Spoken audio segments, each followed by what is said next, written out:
Kashmir.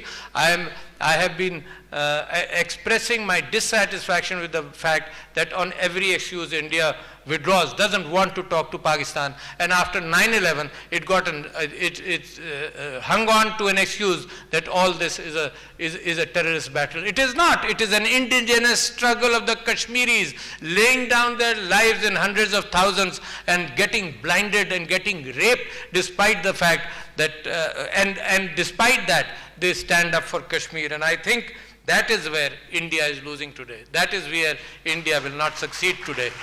People express their will in all forms. People express their will. There are tears in our eyes when we saw images of what was happened. What happened to Burhan Wani, who was a social media activist, and forced to pick up guns, because if you don't recognize it, you rape people, you kill them, you have mass graves, you have mass burial sites. And what people can do, you cannot continue to tolerate. So I can understand when they pick up the arms. Pakistan does not want to, Pakistan wants that it would like to support the struggle of the people of Kashmir against Indian occupation, and it wants to support it morally, ethically, in all forms. And at the same time, I would like to urge people across the border, because this message from Pakistan goes out to all of Kashmir. I would urge people across the border to use the social media as effectively as Burhan Wani has used to tell the world what is being done. Because India has not allowed that to happen. India is hiding everything. And I challenge India today that if it is not hiding anything, why is it that it closes down its internet when anything happens? Only yesterday the Prime Minister of India went to Kashmir, and the images which you saw reflected very clearly that Kashmir doesn't want to be a part of India at all. I believe that despite all that, despite India being away, I am proud of the fact that the new government, the Prime Minister of Pakistan, on this issue, let me tell people, while Kashmir is used as a football in India when elections come, Pakistan is united. Every party is united on the issue of Kashmir. There is no difference, and there will never be a difference between us, among ourselves. We may have differences on other issues, but on Kashmir we stay united, and I thank you, Dr. Ehsan Iqbal Sahab, for having said that. And India should know that as a fact. While in India, the oppression of Muslims, the BJP uses that to divide India within India itself, and also to use Kashmir as a football this way and that way, just to show. And this visit was a reflection of the same thing. I believe that throughout the last 70 years, Pakistan has always offered a hand of peace. This government, the change of governments is an opportunity internationally to be able to look at things from a new perspective. And very promptly, as soon as the Prime Minister of Pakistan got elected, he offered a hand of peace to India, which was rejected in a very whimsical and a belligerent manner. But it doesn't matter. Pakistan wants peace. Pakistan wants peace in this region. But every negotiation on peace will have to start on Kashmir, despite the fact that India has used terrorism as an excuse.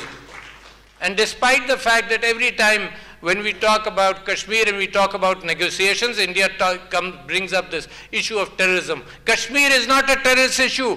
Kashmir is an issue of a promise which was made by India, and Kashmir is an issue of atrocities being committed on the people of Kashmir, and Kashmir is an issue of people who want to express their solidarity with Pakistan. They want azadi. That's a huge cry which resonates throughout the world. I am surprised by the fact that the international community has also ignored these issues.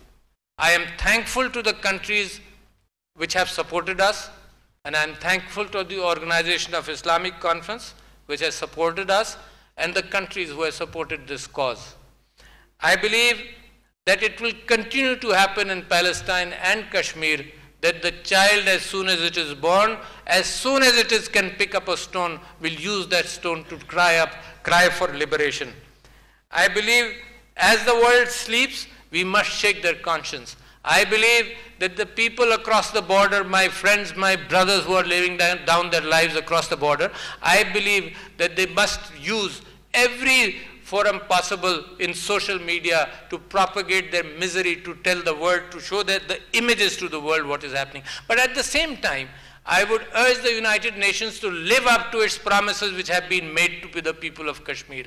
The President of the UN General Assembly, when she visited Pakistan recently, I urged her that now, after the report which has come out with the Human Rights Commission, which has talked about the brutalities which are being done there, I have urged her to send a fact-finding commission to Kashmir, and which has been requested by the commission itself. I believe that the other organizations are also taking note. But it is up to Pakistan and up to the people of Kashmir and the people who sympathize with the cause of Kashmir to lift these issues. Amnesty International has looked at it and given reports. Human Rights Watch has given reports on what is being done in Kashmir. Asia Watch, the International Committee of the Red Cross, and now finally the Office of the UN High Commissioner of Human Rights, which has published a report. And I think this is the right time, and I urge the UN Secretary General to send a fact-finding commission on Kashmir to Srinagar, to India, to look at things. If India does not have anything to hide, there is no reason why it closes its borders to journalists coming from throughout the world or to fact-finding commissions which come from throughout the world. I think this is a good day to demand from India a few demands which I have written down, and I believe that we at Pakistan, short of immediate plebiscite, these demands are for the immediate future which India must look into. The first is that we demand that all political prisoners in Indian occupied Kashmir must be released. There is no reason that India can hold on to political prisoners. Let them be free in society to talk to people, to express what they want. Number two, I believe that India should give the people of Kashmir the freedom of expression, which is the foundation of the UN Charter, which is the foundation of all constitutions in the world. India must give the freedom of expression, the right of freedom of expression to the people of Kashmir.